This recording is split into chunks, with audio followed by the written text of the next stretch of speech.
Hi guys, magandang hapon na pala sa inyo. So ako naman po ay narito sa inyong Facebook. Gusto ko lang po ipakita sa inyo kung ano po yung trabaho dito sa Davao. For today's video, ipapakita po natin kung ano po yung trabaho ni Rescue Atok dito.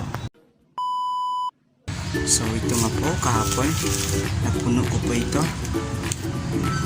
Yan, 1 kilo po yan. So ito pa yung mga proseso. Ito po guys yung 1 kilo. Ito yung kalahati or half o media. Ito po yung 1/4 guys. Ito po is hindi mo na kailangan gamitan ng imbudo kasi ito direct na po ito 1 kilo. So pag gamitin mo po, halimbawa ito, itaas mo lang ito. Pero bago mo itaas, ilock mo na yan. So nakalock na yan. So guys, magbibigay po tayo ng sample.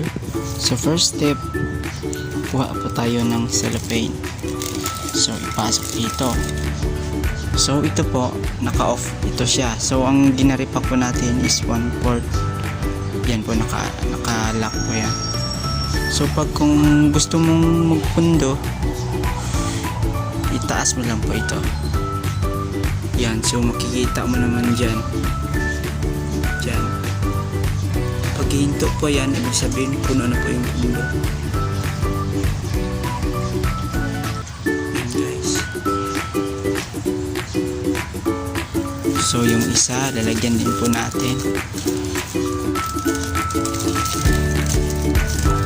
1/14 po ito. So itataas din natin ito. Makikita po natin dito.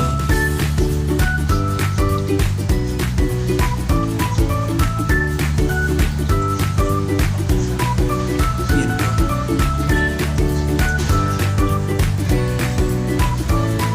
So pag puno na po, so ang gagawin po, i-down na po ito. So i-lock. Naka-lock po yan. So sasalod na po tayo. Talagyan na natin ng oil yung cellophane. So ibaba lang po yan. Konting baba. So yan po.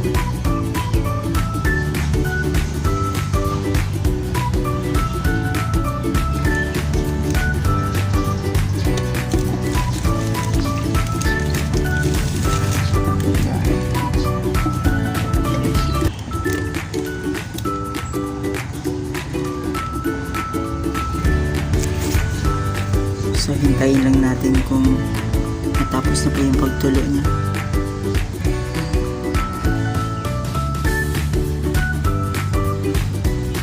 So okay na. I-lock na natin. So pag nakataas po ito, ibig sabihin nakalock po yan. Anong din dito. So pag nakalock ito, magpundo naman tayo. Yung oil galing sa taas, galing sa tangke, pababa po yan papunta dito. So pag nakataas naman ito, so automatic siya magpupundo dito.